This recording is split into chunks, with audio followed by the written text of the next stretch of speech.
Welcome one and all to Ideas That Matter, Part 3, subsection, the Learning Marketplace, subsection.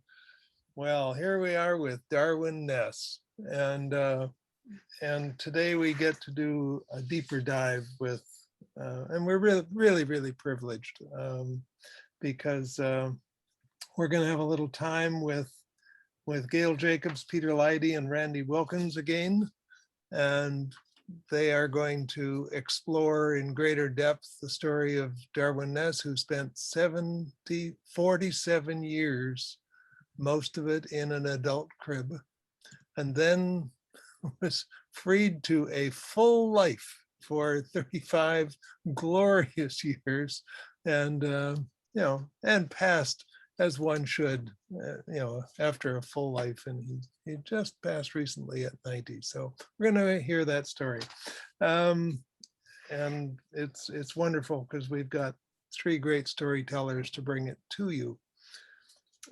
As you know, none of these things happen without a team. So in particular, Linda is here, but she's with her mom right now in Detroit, and so we'll be in and out depending on circumstances beyond our control.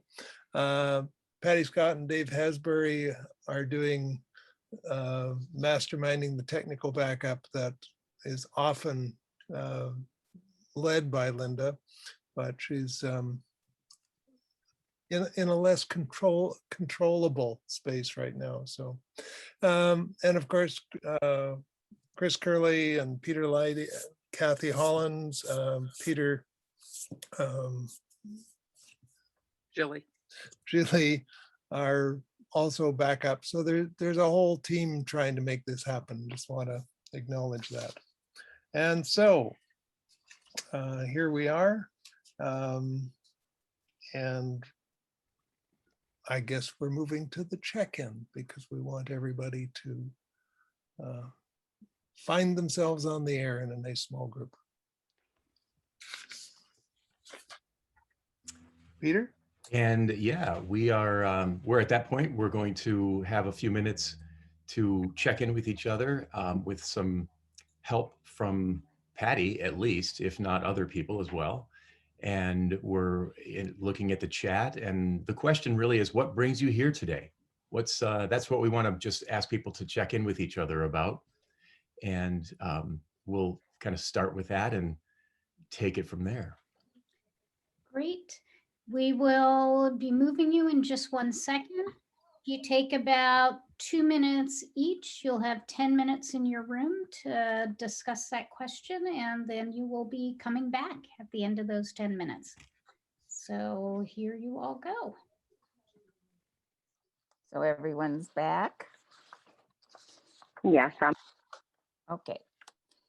Hello, everyone, and welcome. Thank you for inviting us to talk about one of our favorite people, Darwin Ness, who recently passed away at age 90. The three of us have all worked at Options in Community Living at one time or another, a supported living agency in Madison, Wisconsin. And I think you'll figure out our different roles as we talk. But our presentation, when we first put it together, the purpose was to celebrate Darwin's life after he passed away, and also to honor his relationship, particularly with Randy, who was his supporter and roommate and friend for over 35 years. And that was our original idea. And as I looked through the structure of the content of our presentation, I realized it is pretty much all positive. And I say that because I often get irritated when I listen to other people's stories when they only tell the good stuff and don't talk about the struggles so much. So that's sort of how we structured it, I think, in the mood of celebration. But we will have some time before the end to answer questions. So if we don't get to all the challenges that we faced along the way, you're welcome to ask us those questions too. But we'll be covering 4 different themes as we go along. One is the importance of creating deep, sustaining relationships over time. The second is, what is the role of staff in building community for Darwin? What is the role of the support agency options in supporting Darwin and his team over time? And what was the role of day-to-day supporters in helping Darwin realize his dreams? So those are the kind of broad areas that we'll be talking about for the next hour or so. Then we'll follow with a breakout session where you get to do some sense making about what you've heard, and a small harvest, and then an opportunity to ask us questions. And finally, a short video. We'll end with a short video about Darwin. So that's the structure. And I think we'll just, did I cover everything, Randy and Peter? So we can just dive right in.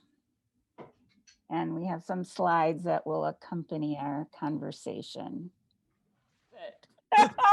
It was that the end of the session on the 11th, Randy referred to the fact that Darwin taught us all about patience and waiting, and we're doing that. So yeah, we're being reminded that he continues to teach. Oh, okay. Oh, there you are. Muted. I'm so sorry. I didn't realize I was muted that whole time. Yeah. Yes, you were.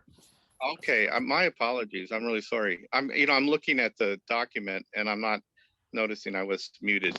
So, my gosh. Okay, my apologies to everyone participating. Okay. I didn't realize I was muted that long. It's So all We're good. glad you're here. I'm so sorry about that. Well, to step back, we just wanted to introduce Darwin Ness and his bio for those who are not aware of it from the previous session. So Darwin was born in 1930 on a farm in rural Dane County, Wisconsin.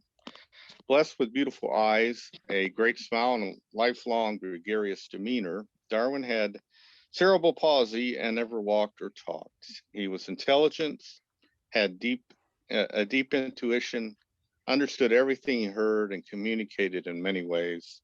He had a deep bond with his mother early in his life, and she imbued him with a great sense of self-worth that helped Darwin later in life. At age 8, he was placed to Northern Wisconsin Center, or Northern Colony, a state institution. He would live there for an inconceivable 47 years, losing all contact with his family. Darwin would endure a life of deprivation, neglect, and abuse. He survived through the friendship of fellow residents and some kind staff, and through his self-confidence and a strong belief that something awaited him beyond the institution. Later, Darwin's self-advocacy would inspire thousands around the world living in similar confinement. But surviving was only one part of Darwin's journey. As the next chapter in his life so vividly testifies, Darwin had dreams of a different life. In 1985, Wisconsin began a program to allow people who were institutionalized to move to the community. And soon staff from Options and Community Living met Darwin and assisted him to move back to Dane County. Options helped Darwin make a new life in his own home in Madison. In October 1985, Darwin met his primary supporter, yours truly. I'm Randall Wilkins. We bonded quickly and began a life-changing, loving relationship that would last over 35 years. With my support, encouragement, Darwin thrived. I became a guide, a mentor, but also importantly, a student in our travels through life together. And someone wrote, the rest of us are richer for their partnership. I hope so. Darwin was supported to find the perfect job as a clerk at the Wisconsin Department of Health and Human Services, where he worked for 35 years, only retiring at age 95 due to the pandemic. 85. Along the way, Darwin met Krista Decker, and after a long courtship, they were married in a grand wedding. Krista lived only a year and a half afterwards, but their 30 years of life together as devoted companions gave them both love and happiness. Krista was the true love of Darwin's life. Darwin is a dedicated advocate on behalf of people with disabilities. In partnership with several others, Darwin helped establish both People First of Dane County and People First of Wisconsin. Darwin took adventures in his life, vacations, including dog sledding in Minnesota, canoe trips in Yellowstone, Maine, and the Ozarks, and a trip to Hawaii. Darwin was also a diehard Milwaukee Brewers fan and found deep pleasure in lying in bed and listening to the games at night. Darwin was everything, truly, a devoted son, a survivor, an educator, and an inspiration to thousands, a warm friend, an adoring spouse, a great advocate, a wonderful housemate, a great adventurer, and a party animal.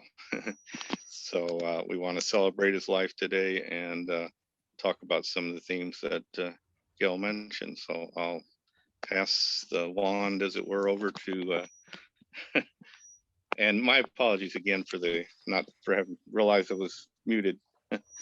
Thanks for bearing with me. So the first one is talking about the deep sustaining relationships over time.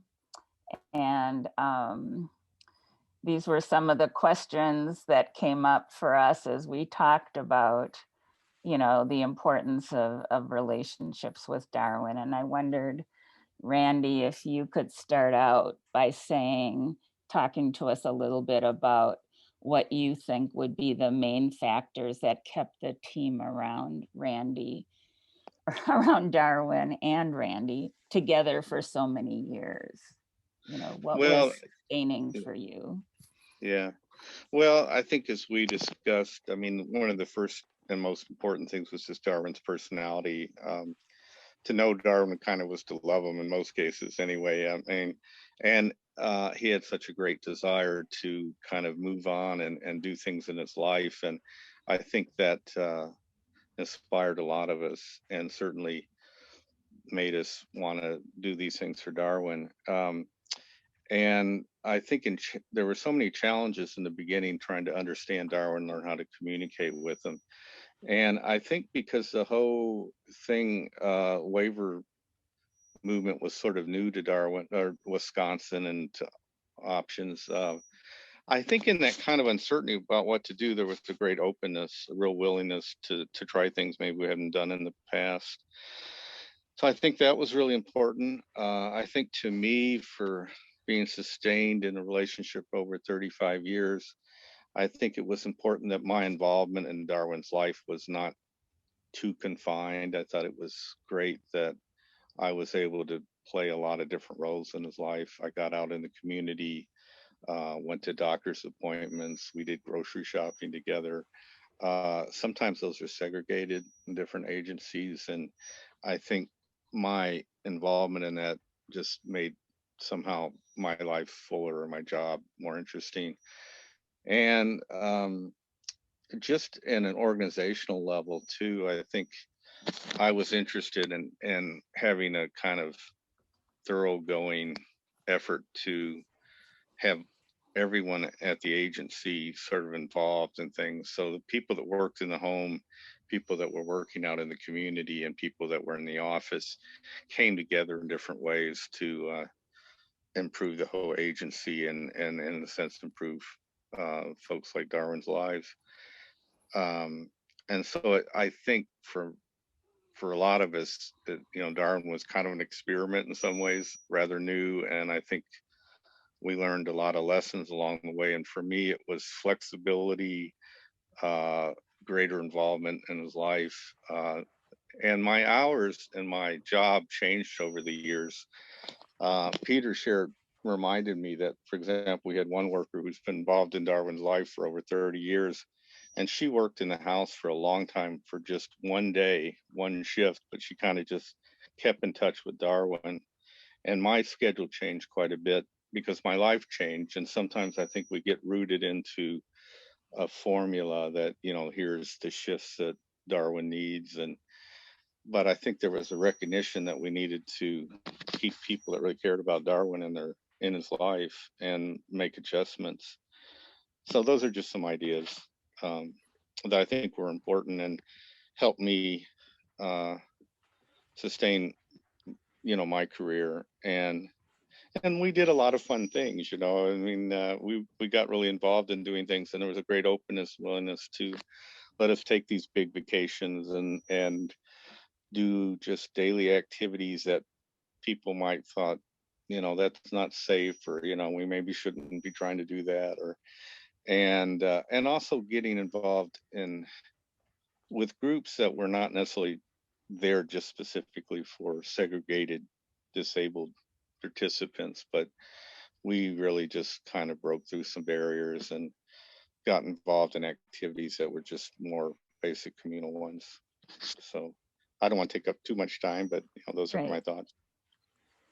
Okay. Do you have anything to add, Pete, about? Only to point out that that's Randy in the middle of this picture. Yeah, I know, right? I'll Looking tell you at a it. funny story about that. In the Darwin's early roommate. days. Yeah, Darwin's roommate for over 20 years, and he came in 10 years after Glenn, the individual on the end of the couch there. I showed him that picture, and he said, "Weren't you there, Randy?" He didn't recognize me. You know, we've So I aged don't a know. bit. Darwin, of course, always looked great and young, and Yeah.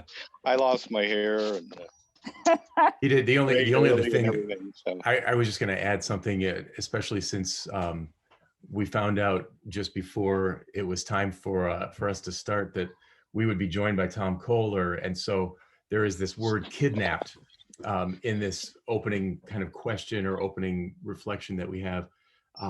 That it, you know, is something that I first heard Tom say as a way of, and I'm sorry if that's a difficult word for anybody. Yes, it's that can be a real problem, but in this case, it's really the power of a spirit, a man who like can just in a very short period of time could spend some time with a person, maybe even a stranger, and there was something that was like a magnet that I think pulled people towards Darwin. And Randy, of course, got to witness that, you know, more than Gail or I ever did. But and also, I think was one of the people in Darwin's life who, you know, maybe would use a different word, I don't know, but was kidnapped by Darwin. Like it's like the man takes you away, and in Darwin's case, takes you away if you're open to it. On some pretty wild rides, like some things that you wouldn't necessarily expect or think was going to happen. But then it's like this guy is making up for lost time. I mean, that was an often used phrase, I think, for us in getting to know Darwin and helping him move out of the institution. It's like 47 years. That's a long time to be in one pretty lifeless place. And it's like as soon as he's out and back to his home community from all those years ago, it's like, let's try this, let's try that, let's try this. And honestly, who wouldn't want to do that? Like who wouldn't want to help him do that? So yeah. And if the situation was that you didn't find an interest in Darwin when he was with you, he'd kind of let you know he was there. His arm had a way of like finding its way to you and giving you a little tap. And so like he let people know he was there if they weren't checking. mm-hmm. Okay. Yeah. So I think we're gonna talk a little bit about some of the you know, the relationships. Yes, relationships with paid people like Randy, relationships with community members, neighbors, coworkers, and how did Options as an organization that, you know, is sort of like the primary entity involved with supporting this man moving from the institution find ways to support the right stuff to happen for him. Again, not perfectly, but to support the right things to happen at a time in our service system where we didn't even have some of the words or phrases that are commonly used today. It was sort of the sense of he wants to have a life, like he wants to do stuff that he never got to do. He wants to love and be loved. He wants to have like the good things in life, and how do we make that happen? So anyway, or how do we try to help that happen with Darwin? So as we move on here, there's a key component in Darwin's life, and you know, how does someone that is in Darwin's kind of a, whether you're talking about how he communicates or how his mobility is or anything like that, or what his history is like, have these opportunities, and how are those opportunities made or opened up to him and with him to do some of the good things that we all want to have happen in our lives. And so one of the things in this section on how, you know, the role of staff people, Randy and so many others, in helping build community for Darwin really came about intentionally and also in a pretty natural way. Like, wouldn't this make sense as we're learning to understand what Darwin means when he's trying to tell us something? Wouldn't that make sense to sort of follow his lead instead of, you know, we don't do that, Darwin, because that wasn't really the case. We didn't say that, and Darwin helped us make sure that we wouldn't say that. So I guess one of the threads of this, and then I'm going to ask Randy if he'll talk a little bit about just one of the many experiences that Darwin had, thanks to some great support folks in building community at a place called McGovern's Club in Sun Prairie. Some of the amazing things that happened in Darwin's life over those 35 years could not have happened if the paid support folks like Randy hadn't been very actively visible and involved with it. And so we bring this up today just because there seems to be a lot of talk. I'm seeing a lot of stuff on social media and in a lot of conversations with people these days about how it's important that support workers be invisible. Like that's kind of a goal, like you invisible so that someone like Darwin can be visible. Or just a couple days ago, I saw, you know, you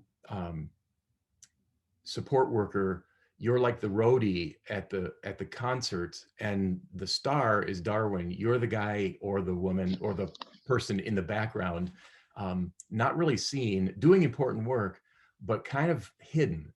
And I get where that comes from. I think we all get where that comes from. But I think it sells someone like Randy short. So Darwin's life is not going to bloom if Randy isn't visibly introducing Darwin to people and interpreting for Darwin for people who are new and don't understand what Darwin's trying to communicate, and being the ally with Darwin of, and the ears and the eyes of like, how do we get towards what Darwin is clearly communicating he wants to do? And even if it's something that's kind of mysterious, that's something we've never done before, can we at least try it? And so we kind of wanted to check in with you all on that, and maybe a little bit later we can talk some more about this in more of a discussion, but just to put that out there as a options is better for having people who are employed by options in these very key support roles visibly help and make stuff happen. Not from an ego, like it's all about me. That wasn't the case with Darwin's folks, Randy included. It wasn't like I'm the one who, you know, this is because I want this to happen. No, it's I'm the one who's saying, this is Darwin, he wants it to happen. What do you need to do to help make this happen for him, community? So Randy, I don't know if you want to just mention a little bit about McGovern's and Darwin's Yes, polka I hope history. I'm not. Yeah, I hope I'm not muted, but You're not. Yeah, well, I think this McGovern story illustrates what Peter's talking about. Early on, we got some money for transportation, you know, which is always kind of a difficult issue. And it allowed us some money to get a van to go out and do stuff. And I know Darwin was kind of a traditional older Wisconsin guy. He loved polka music. He wanted to, I think, wanted to get out like polka people do to a club where it's going on and hear live music and dance and participate. And so someone alerted me to this McGovern's Club, which was in Sun Prairie, which is pretty near Madison, but you can't get there with public transportation. So we had a van that was accessible, and we went out, that as it shows on that sign, Sunday at 2 o'clock to hear a polka band. And when we got there, we'd kind of known that to get into the building, it wasn't accessible. So we had to kind of lift Darwin up to get him even into the door in the back. And at first there was just this kind of look of like, who's this person in a wheelchair? They had really not had a wheelchair in that club as far as I could tell. And just Darwin being Darwin with a, you know, a communication board and not the normal club member, I guess, or participant. But we were there and we enjoyed the concert, and Darwin and I got up and danced. It had a nice big dance floor, which is one of the reasons we were excited about going there. And a few people came up, and you know, we just kind of made an effort to get to know each other. I mean, there were some friendly folks, and over time, what was interesting is that I think there was a recognition that, you know, Darwin, despite maybe his disabilities and so on, was still just a Wisconsin native of the same age of the people in the club. He liked polka music and enjoyed the ambiance, and people came to recognize that, you know, they weren't so different than Darwin. And so, you know, friendships happened, and, you know, people came up and said, well, you want to dance with me? So, and then from there, you know, it just evolved. We invited them to parties that we would have, and eventually they invited us to things like come out and go to the mini drag racings with us, you know, some afternoon. So, you know, it just opened up. And along the way, they built a ramp for Darwin to get into the building. And so it went from a kind of temporary resistance and a sense of you know, not really maybe fully accepting Darwin to more than accepting him, but just including him. And I think, just to illustrate Peter's point, you know, there was the visible role that I played in kind of getting us to McGovern's and advocating and introducing Darwin. But then the invisible element happened when people befriended Darwin and started inviting him. And I think the real fruit was, there was one time when I couldn't go, and so they said, don't worry about it. You know, someone drove the van, and they just left him with Darwin, and Darwin came back, the van picked him up. And, you know, I didn't need to be there anymore, you know, so I was truly invisible, and Darwin had a great time, you know. So I think it was a kind of success story that illustrates some of the themes Peter was talking about. And I think, thanks, Randy. I think as a segue into the next question that we have, this is just one, I think, of many kinds of examples that I think will be familiar with a lot of people who are with us here today. That there are ways that an organization, I think, has to figure out, do we mean it when we talk about community? Do we mean it when we talk about building relationships? Because there's a lot of words out there that sound really good. And there are people that I've met along the way in many different places that, you know, still today in 2021 wouldn't have the opportunity to do some of the things that Darwin did out of the fear of, it's too risky. We don't have permission from so-and-so about this. It costs too much to make that happen. Whatever it might be, there's a lot of yes buts and not as many yes ands and creative thinking, I think.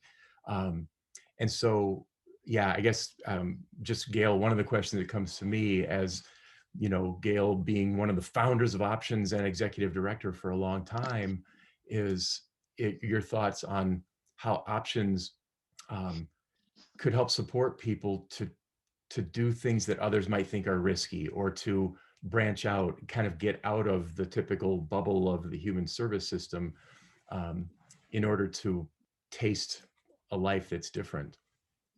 Sorry.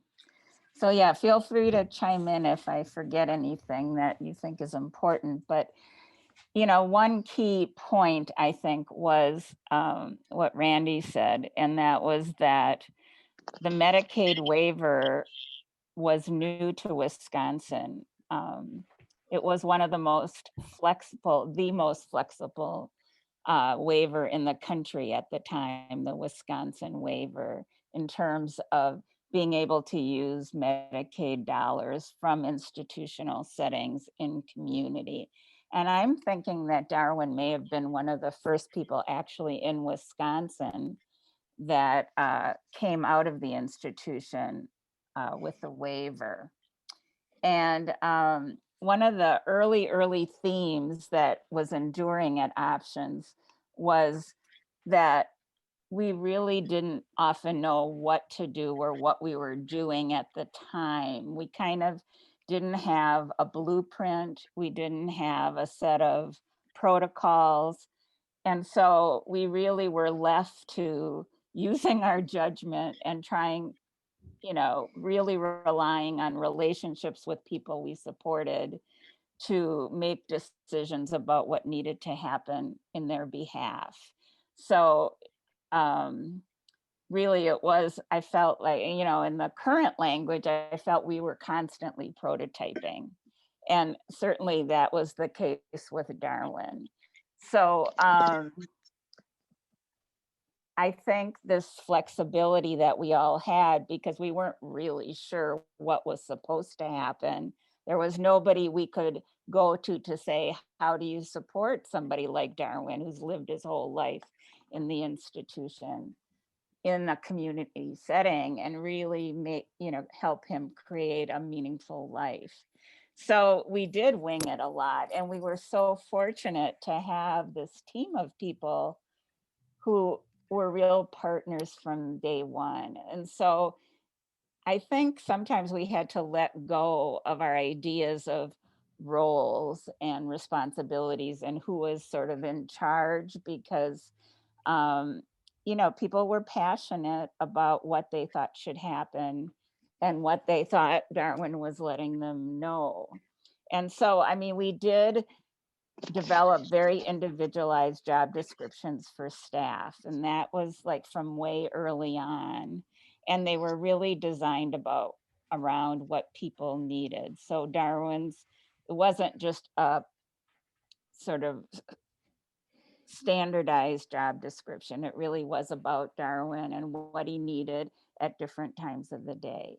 And the other thing that we did, we really took to heart this idea of individualizing support. So when we were looking at, when our organization was growing, I remember very, very clearly how we would have, you know, a person up on the blackboard, somebody's name, and it would be like, if it was Darwin, we would think about the person who was the most complex to support, and then the person who needed minimum support. And when we looked at our organizational design and what needed to change, it really had to serve Darwin. You know, it wasn't going to work if it didn't serve Darwin and his needs.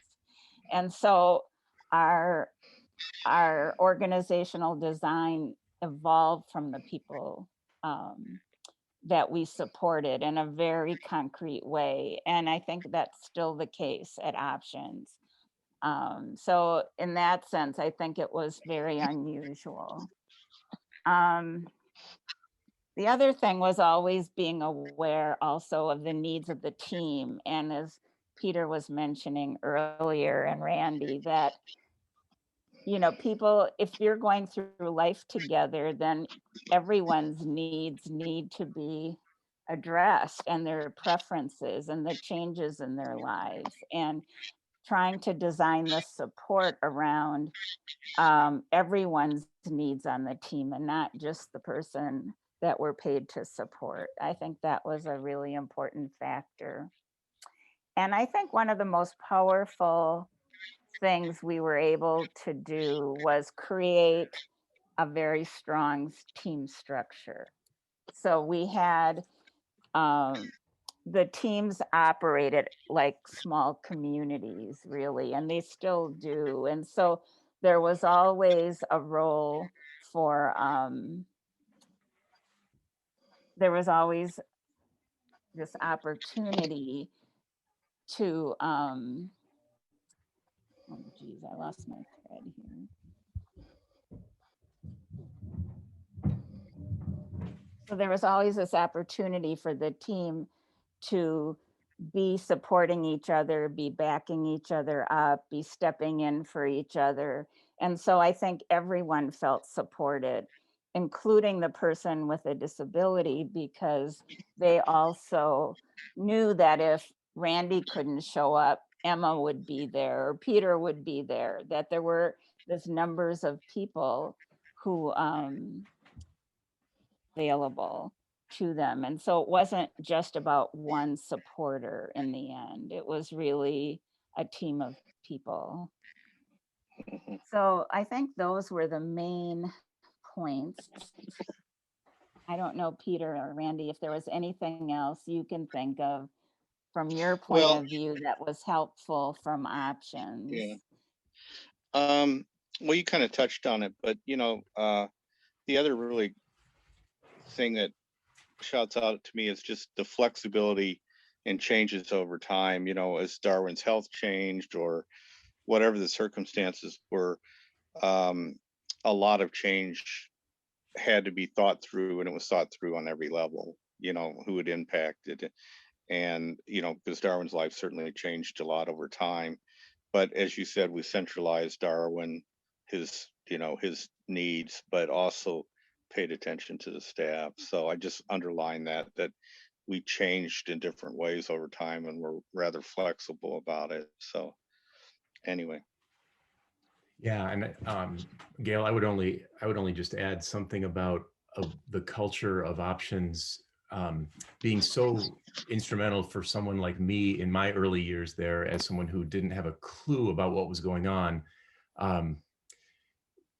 That teaching us and showing, not just telling, but showing by example, what does social justice mean when it comes to not just someone like Darwin, I mean, but just anyone. It may be, and liberation, you know, liberation from what, towards, you know, towards what, and helping us have a sense of we can be part of something that is pretty phenomenal in somebody's life that, you know, to the average person on the street might just look like that's another person living their life. But if you know where Darwin comes from, or you know where so many people come from, there was something that felt like it's, and I think, Randy, I think I don't want to speak for you, but, and so I'm just thinking that from some of our conversations over the years, to be part of this is way more, obviously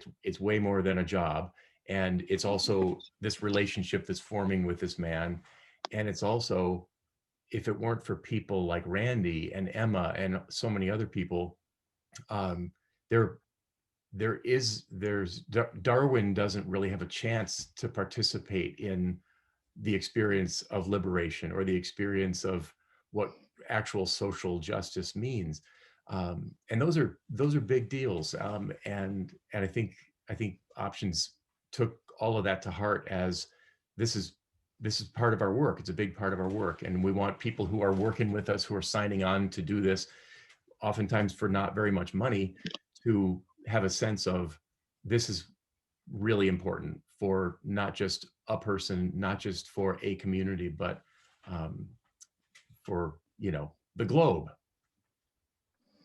Yeah, and the only quick follow-up to that, Peter, is that I think really was a two-way street, because Darwin and one of his roommates, Stan Remick, were such powerful self-advocates and got involved in organizations that were part of that, you know, liberation movements, and so I felt like I was a participant and able to get involved in that through Darwin and Dan, and might not have been otherwise. So, you know, I played a role in helping to achieve some of that, but if they hadn't been there, I wouldn't have been involved either, you know. So and when I reflect back on it, I mean, that certainly was a powerful part of the whole experience, and still is, right? You know. Anyway, With our time, we should be moving on, I think, Right, to our next the right. role of the day-to-day supporters and helping Darwin realize his dreams. So these were just some of the questions that we know that we've over the years Right. asked and challenged each other with, and what does it mean to spend that kind of time? Anyway, Gail, I think you were going to say something Yeah. about this. Well, one question that we haven't talked about much is, you know, clearly Darwin had a group of people who stuck with him, and we talked a lot about that. But I wondered, Randy, if you can reflect a little bit, or Peter, since Peter, you were involved in the hiring too, why did some people leave after working a shorter time? I mean, when it didn't work, what were some of the reasons that you can think of?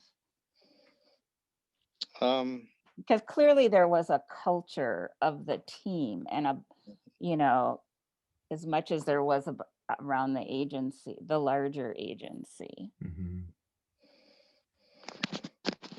Yeah, I know. You know, that's a really difficult question to answer. It seems to me there are always going to be people that are probably going to see this as kind of transient work, you know, and that they're maybe going to, especially in Madison, going to school and they're doing part-time work, or there might be a job between something else they're waiting on. So I don't think you eliminate all that. I do think too that we had some really powerful individuals, and maybe we suppressed voices. You know, I mean, it's always a challenge to try to include everyone. I'm really aware of that. You know, that you know, some people feel like they're not being listened to, and so I mean, as a team, you know, were we always doing that? And as someone pointed out and made a point that, you know, often you have people that maybe are not as interested in the person's life like I was in Darwin's, and we have this challenge of people with cell phones, and you know, somehow their life involvement in the work seems to be less, you know, full than it should be. So I did want to touch on that point, which is not quite related to what you're saying, but when I train people, I have learned that one of the problems is if you just train people to specifically things like personal cares and some of the, you know, activities you have to do in the house, you don't introduce them as people. You know, they become kind of clients that have A, B, and things you're responsible for. So we use these red books to train people with all the Medicare issues, et cetera, and personal cares. But I introduced and have, and I don't know if anyone can see it, but a purple book. And this happened to be Darwin's purple book. And the idea behind this was just to personalize Darwin's story. And we did this for everyone in the house. And I always wanted them to spend time with Darwin, to go through the purple book. And in it, it shares Darwin's stories. There's pictures. We also had a scrapbook. But, you know, it kind of introduced him as a person and what he liked to do and activities he liked to do and his history and people in his life. And, you know, the major point being that, you know, to change the profile of someone like Darwin from a quote unquote client that you're helping to do these physical and certain kind of household activities, to someone who is a person, you know, with a full life and a rich history and desires. And the other thing I did when I trained people, and I said, well, we're going to go out for a walk to the park, or the bus is coming to take us to karaoke, Because it was as instrumental to let people know that you don't have a confined responsibility that's just specifically these things. That a big part of Darwin's life is community activities or just fun personal experiences he wants to do, and they're as valuable as anything else. I mean, I would always say, if you didn't get the dishes done, you can leave a note saying we were out dancing or something. Because I think we get really confined into what a job should be and look like, and life's just too messy for that kind of. And the people that we're supporting and advocating for and are people that want a rich life that's not just the basics kind of, that becomes not that different than they might have done it in the center. Really, it's why they want to live outside the center is to enjoy life outside the house, or or at least within the house doing things they want to do and not necessarily just limited activities. So Yeah, I think that was also at times a source of tension, certainly between sort of the supervisors and the house staff, of like certain stuff has to get done. And how do you weigh that? And is it just that one, do you distribute the fun stuff among everyone, or does one person get stuck with the dishes and the cleanup? And those, I mean, they're just like real life tensions with roommates, but there definitely, that wasn't always a smooth situation. No. But it worked out. And so I was wondering also if you would talk about, Darwin's big dream, since we're talking about the role of supporters and helping him have his big dream, which was to marry Krista, and how that evolved. I think just to begin at the beginning, because it also illustrates what Peter was talking about, visible and invisible. I was part of mentoring staff for People First Dane County, and another person that was involved in it also worked with Krista Decker, and she contacted me one day and said, I want to meet about things. And I actually thought it was about People First, but she said, well, Peter, that Krista really liked Darwin, and wanted to try to make a relationship and see if we could go out on a date. And it was kind of funny because I said, Darwin's had a secret passion for Darwin, or for Krista, for a long time. And we were trying to break through that barrier a little bit. So we set up a date, and it's too long a story, but it was quite a monumental date. We went out to a movie, and we parked. Krista had a van that was accessible, and she took a van, and we met her public transportation. Then we walked from the mall area where the theater was to this nice restaurant. And during the date, the floodgates opened up. We just had an incredible flood. So the date started off about like 1 a.m. It didn't end till like 9 p.m. And I remember at their wedding joking later that somehow, like, it was, cataclysmic kind of earth shattering type thing. They were meant to be together, the skies had opened and everything. But they had known each other through church and social activities and People First, so they kind of met the way everyone else does. You just see someone and you get interested in them, and then somehow you break through that, make that step to to say you want to go out on a date.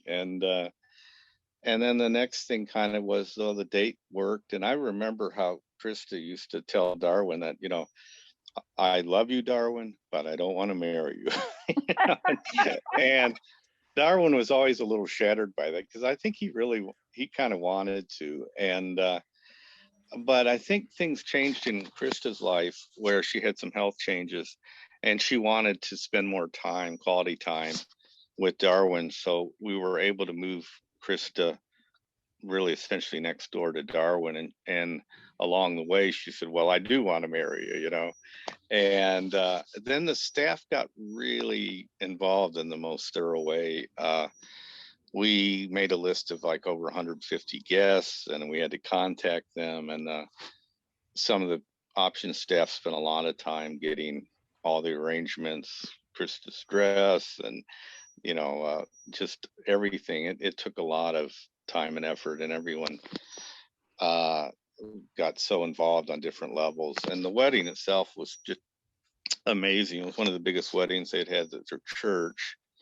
I remember we had a 45-minute reception line or something, you know, that lasted 45 minutes, just everyone staying in line to greet them after the wedding, and a huge reception at a nice hotel. And it did symbolize something really important. I mean, Darwin was 80, gosh, I'm trying to think how old he was, you know, 80, in his age, like 82 or 82, something. 2 Yeah, or 3. 82 or 3. And you know, it's really funny. Krista, I don't think knew his actual age. No, I she don't know didn't. why, but she was like, "Oh my God, you're that old! I'm marrying you." So, and we Yeah, used to no, call her literally like jokingly, like Darwin was the cradle robber or something, because she was about 25 years younger. yeah. But the symbolism of the wedding, and that we had a wonderful person from the church who kind of did, I don't know what sermon or whatever, just made the point that, you know, the level of love and what it took to get there was just a lesson for everyone. And Randy, thank you. I just wanted to add one thing to this, which is that one example of how options learned, and both Krista and Darwin, I think, benefited in such profound ways from the people who are in the direct support roles through this entire relationship that's developing with Darwin and Krista. All, you know, obviously to all the planning, but there were years of leading up to the actual wedding, and people that were spent the most time with Krista and Darwin, the paid people, really took it to heart that this may be some of the most important work we could ever be doing, which is to help facilitate this courtship, or this, you know, this relationship between these two. And it became, you know, it became, there are non-negotiables here. There are like, this is like job one. Yes. Do people need to eat? Yes. Do people need shelter and get to work on time and all that kind of stuff? But equally, these two need to be able to spend time together when it's complicated to make that happen, and when there's any number of things that can fall through, whether it's transportation or someone not showing up or some equipment malfunctioning, whatever it might be. There was this incredible effort, again, and this just kind of goes back to would options have benefited, would these two have benefited by people like Randy and Emma and Barbara and on and on and on, being invisible or being visibly present to say, this has to happen. These two need to get together tonight or tomorrow night or whatever. And there can't be any real excuses for why that didn't happen. It's like, this is so important. And, you know, I just think options learned a lot through that. And certainly Darwin and Krista, you know, benefited greatly by it, including in my memory anyway, Krista said to Barbara, who, I'm sorry, we don't have a picture of Barbara here, but Krista said to Barbara at some point, I like Darwin. And Barbara's response was, oh yeah, I mean, we all like Darwin. Like, what's not to like? Like, it's Darwin. Like, what a guy. And Krista's like, no, I mean, I like him. Yeah, right. And Barbara's like, oh, wait a minute, you mean you like him? And Krista and Barbara had this exchange that, you know, reveals that Krista didn't have the experience yet in her life of knowing, what do you do with that? How do you pursue something like this beyond just saying, this is how I feel about this guy? And I'm not just saying that, and I'm not just talking about he's a nice guy. I'm talking about something inside me is, you know, alive. And so it involves people in direct support roles being at such an intimate and crucial level of, Krista, I will help you ask Darwin out if you want me to. Or Randy, at the wedding itself, Randy physically is helping Darwin put the ring on Krista's finger because Darwin can't do that by himself. And just these, and of course you're going to do that. It's not like, oh, somebody's got to help with the ring, I guess I'll do it. But it was just this effort that like helped, among many other things, I think, sort of these lines between like, who's the staff person, who's the client, like that doesn't even enter into the picture. It's just human beings who are fond of each other, or in some cases really love each other, making things happen that need to happen. And an agency kind of learning from the example of Darwin, Krista, Randy, Emma, Barbara, and so many people, that this is what this is about. This is what we say we are doing, what our values are, and here's how it plays out. And it's messy sometimes, but boy, in the end, yeah, it's worth it. Yeah. I don't know how we're doing on time, but I did want to mention that the invisible part was really important too, because Krista had a circle, which people might be familiar with, the idea of bringing people that have connections with Krista in different capacities of her life or situations. And we would meet periodically, and Darwin became part of that member, or part of that circle. Mm-hmm. But the circle itself spent a lot of time bringing them together too. It is complicated to get people out on dates if you're Darwin and Krista sometimes, and making all the arrangements, and people helped a lot. And then in reflection, we had talked about, I'm not certain where to bring this in, but since Darwin and Krista and people passed away, we've been really made aware of how important the circle was, not just for Darwin and Krista, but for everyone in the circle. I mean, we made friendships that have lasted, and there's a sense that we're still friends, and the circle still gets together, kind of, even without Darwin or Krista. The idea that this was spawned in a way by, and I don't even know how to categorize that, except that it's so appropriate to the fact that if you are involved in someone's life and they have friends, and you make friends, and they endure, and it's such an important part, where we were visible and invisible members, I guess, of their life in some ways by those definitions, but now we're visibly connected, just as friends. So I think it's very central to seeing ourselves in different ways, because it was a career to me, working for Darwin, but it's also was, just a full part of my life in a profound way. And I've, been rewarded by the fruits of all this friendship and fellowship, and this great community that surrounded Darwin and Krista and Dan and all these folks I've had the privilege of working for. Give you a chance to digest what we've been talking about. So we're going to have a 20-minute breakout session. And I am going to help you with Patty. that. Thank you, Patty. I typed the questions for the breakout into the chat. You should be going back to the same groups you were in earlier for the most part. And the two questions are, what struck you about the stories you just heard? And what might the implications be for your own work? And one suggestion is that as a group, you take them question by question. So first explore the first question and then explore the second question. How is that? Is that good, Gail? Or is Perfect. Okay. Thank you. Then I am going to hit the button, and hopefully you all magically move to your groups. So glad to have you all back. It was lovely to be a part of a group and sitting in on the conversation. So thanks to my colleagues and friends who we got to spend time with. That was great. So what we want to do now is we're going to spend about 7 minutes just doing some reflection on things that came to you from that conversation you just had.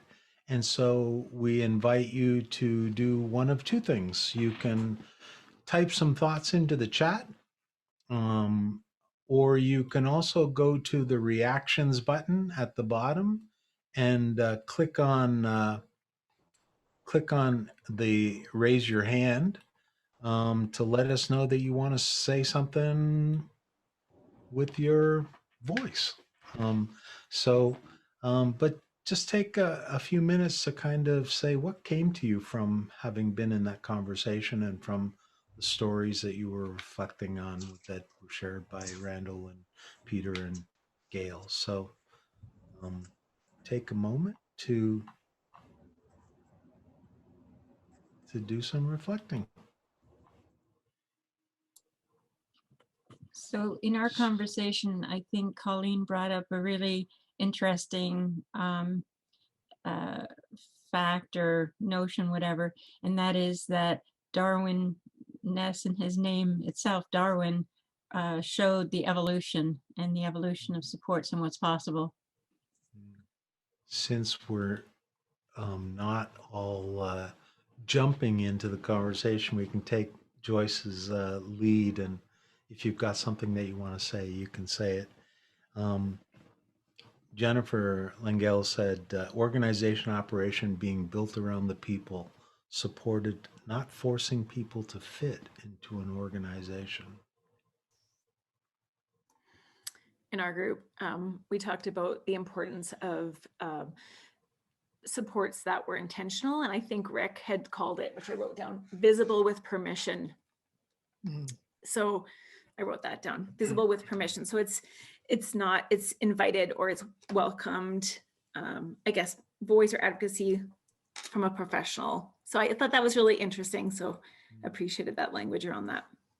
That's great.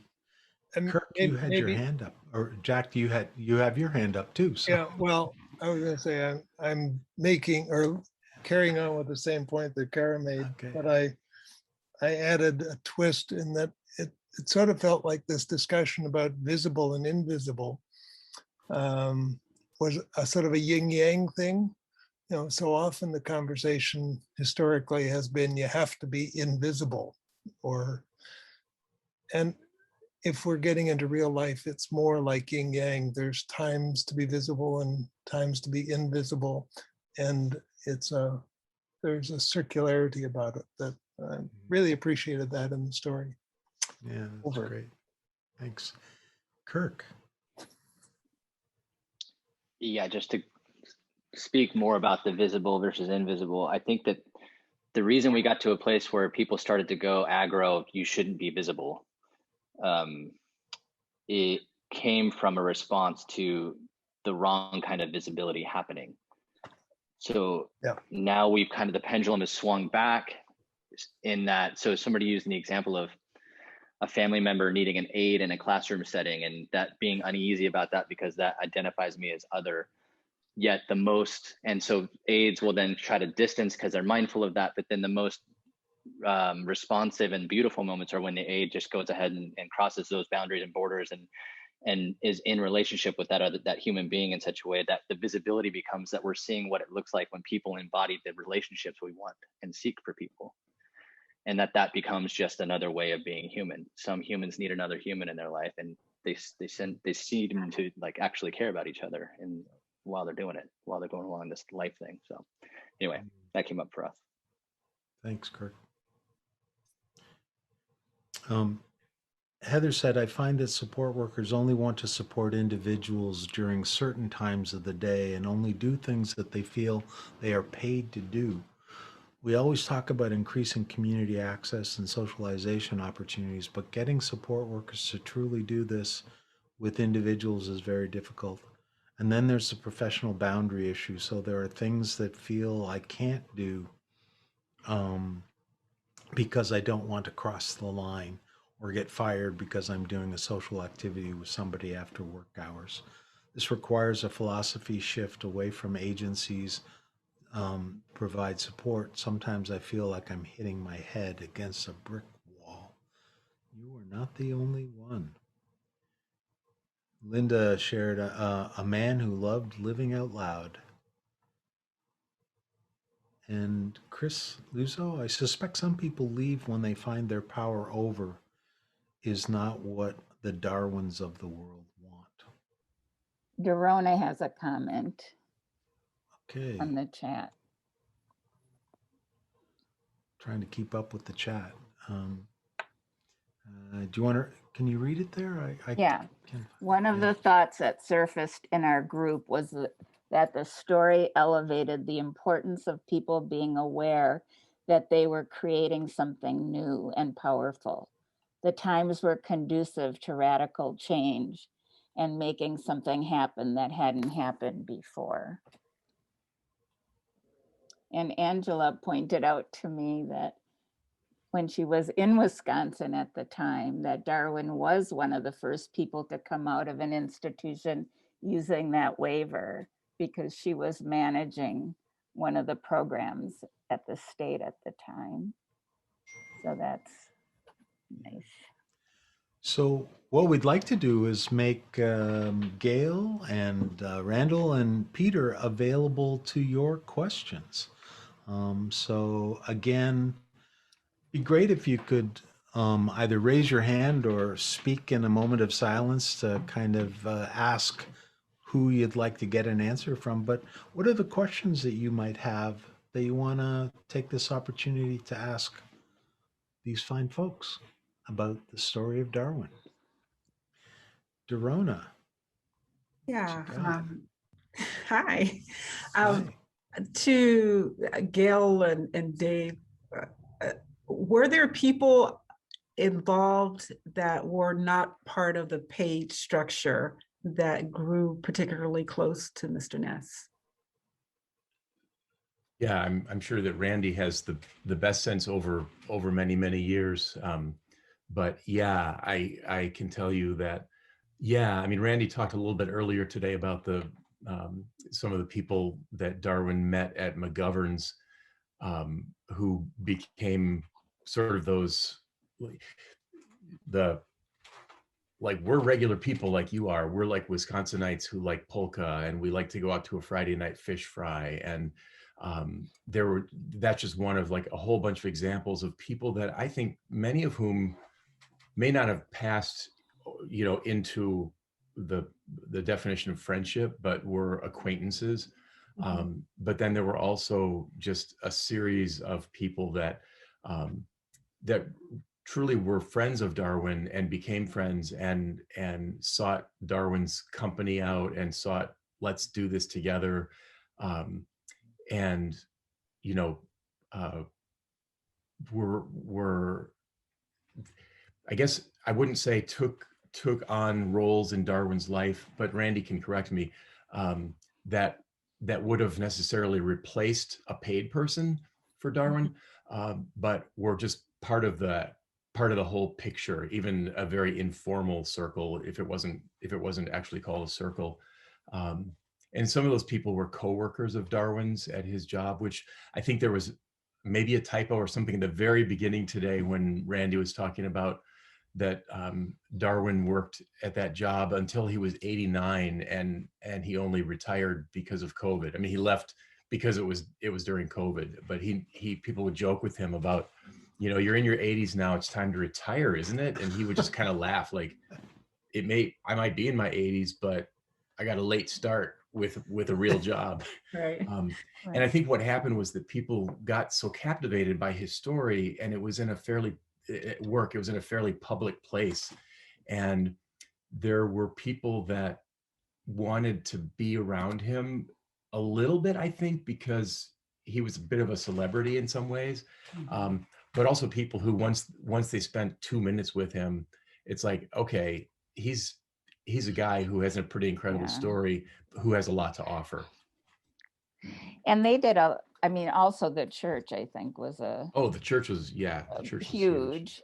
And he was a longtime member of this church with Krista. And also, I mean, they did a lot of, I'm speaking for you, Randy, but they did a lot of entertaining. And so if that was some sign of the numbers of people in their lives. I mean, their events were huge. And also they lived in a sort of non-equity co-op, or it's a co-op that, right, Randy? I mean, that people live there a long time. Some people buy into it. Some people don't build equity in it, but it's a community. It was designed as a community. So, you know, when Darwin first moved, he lived in a barely accessible place. And then this project got started and was very close to downtown where Darwin liked to be. And so also the neighbors, they would make decisions together and have events together. So there was a lot. He was a really social guy. So it was way beyond staff, I would say. But, you know, the most important people were some of the staff that worked with him, I would say, like Randy and Emma. But Randy, that really go ahead. does fill in some of the gaps, what you just said, Gail. Yeah. Of Yeah. the pieces, and one of the phrases that I heard through the story was some of those invisible parts. And I think, those are some of the people that help to fill in some of the invisible parts. And I don't know if very else has their hand up. robust. But I have another question. Can I ask another question? You got 1 minute and 50 seconds. So okay. It was powerful that the statement that things kind of worked because everyone's needs were being met.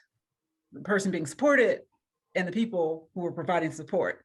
How did the people providing support receive their needs, get their needs met best? And I don't know, we may not be able to answer that here, but I think I mean. And Randy, you're muted, just so you know. If you try to say something, we can't hear you. Great. Well, let me just back up just to add the piece that Gail had mentioned. We did entertain a lot, and I made a lot of concerted effort to include in every party someone that maybe was new to Darwin, like from exercise class or someone in church, and that he had befriended somehow. And I think that was one means of expanding his invisible connections. But then to answer your question, well, there are different ways. I think one of the biggest ways I felt supported was I did feel I had a good communication avenue to say something like, maybe I need to change my schedule, or, could we look into that? And we didn't get into it, but I made an effort, and Peter was there certainly, in trying to expand the role of people that did the kind of work I did in just having a bigger voice in the agency. And we kind of touched on that, but we had groups. We called us the SWAT group. I can't even remember the acronym, what it meant exactly now, but a lot of it was to increase our relationships and help us feel, me specifically, but other people, a larger part of the organization. And that's a way of providing support that I just felt like I wasn't just a cog in the wheel, and that I had some things to contribute to help the whole agency, and also just connect with people to do the kind of work I did. Great. So I hope Thanks, that answers Randy. your question. Yeah. Thank you. Well, I'm sure there's a lot more that could go into that answer, but thanks for that. And I am going to pass it over to, is it Peter? Jack? Peter? Or Peter. Oh, yeah. Peter. And we'll have the video getting queued up. We have a short video that both Randy and Darwin are in, and the video was made. It was about 2000 or 2001, and it's called "What Is Normal." I think there might be a link somewhere, maybe not in the chat, but on the inclusion website. We can for sure send a link out. It's on YouTube. It's about a 56-minute video, but this is just a couple of minutes. And highlighting the stories of some people that had been institutionalized for a long time and were now community members. And I think the clip that we're going to show speaks for itself. All right, I'll share it now. And at that time, you know, Wisconsin had this rule that adults age 8, certain disabilities were just mandatorily put into institutional centers, and so this included Northern Center. And when I first met Darwin, which, you know, now is almost 15 years ago, he was sort of a person without a history. I mean, they didn't have, you know, photo books, they didn't have much knowledge. And we looked around and we came across a distant cousin of his who lived in a nursing home. And she had this photograph of Darwin's parents on their wedding. It's the only sort of picture he has of any family. You can sort of see Darwin and his parents. It's really fun to see. But we didn't know even any of that history except from her. Mm-hmm. You know, no one from institutions thought it was important to even record that, and Darwin couldn't tell us, unfortunately. And so he doesn't have any siblings. And at the age of 8, he was forced into the institution, Northern Center in Chippewa Falls. It's a real testimony of survival, if you ask me, to be there from 1938 to 1985, and really a period of about, you know, 35 of that, with no real family to visit or call. I mean, just the people living there. So, real isolation in a sense from I don't know, from that outside that one community, you know. So Darwin somehow survived all that, and not just survived it, but in a sense, you know, one of the things that I appreciate about Darwin and never cease to be amazed by is that he's so even-tempered and has such a sort of positive outlook. The story that I like to tell about how Darwin got out of Northern Center, which is a great one, was that the KIP program started, and you know, that would allow funding to get more folks out of institutions and then into the community. Originally, Options and some other interested agencies went up to Northern Center to see who was eligible, and one of the conditions essentially was you had to be your own guardian. And Darwin introduced himself because he caught wind that here are some people that wanted to get us out. So he drives up to the door, the exit. Yeah, he's like waves over here, like, I'm ready, you know, what about me? You know, let me get out of here. And so, you know, we just politely asked who he was, and got to meet him, and found out that wonderfully Darwin was his own guardian, so he just had to sign the paperwork. So from day one, I've kind of been there doing things like we went the first grocery shopping trip and all those kind of, you know, daily things. I remember, one of the funny stories I like to tell is the first grocery trip, I said, Darwin, this is your chance to buy and eat whatever you want. And so the first dinner we had was 6 different desserts or something. We got cookies and pies. And he said, oh, I like these and I like this. And well, we don't have any more money, and all we bought was. Every 2 or 3 years we do some strange, kind of half crazy vacation idea. There's some photos of a trip that we took to Yellowstone, where Darwin can proudly boast that the rangers told us he was the only person in a wheelchair, first person I should say at that time, to have canoed all 3 lakes at Yellowstone Lake. And I remember they came, in fact, to complain about our RVs leaving tracks. It was Darwin's wheelchair. And we said, okay. Just a couple of notes that came in recently after Darwin died. One says, Dear Randy, I was so sad to read that Darwin has died. This was from February 9th. I met you and Darwin at Warner Park, where we attended Mary Brennan's exercise class. I'll never forget Darwin's spirit and your compassion. You both helped me to try to be a better person.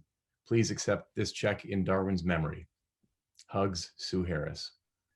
And the other one said, to the family and friends of Darwin Ness, thank you so much for letting people know about an extraordinary man named Darwin Ness. I never met him, but his life story inspires me. Rest in God's peace, Darwin. You were a true blessing to all. My sympathy to his family and friends. From Jill Dumphy.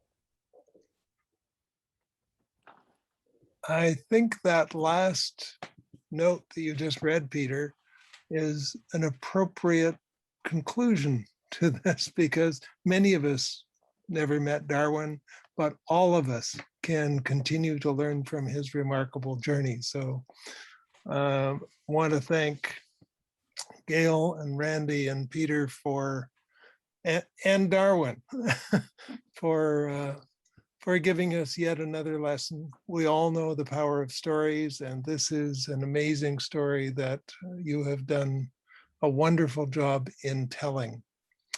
We also want to shift gears a tiny bit and note that shortly, there is a next session coming up on the 13th from 1 to 3.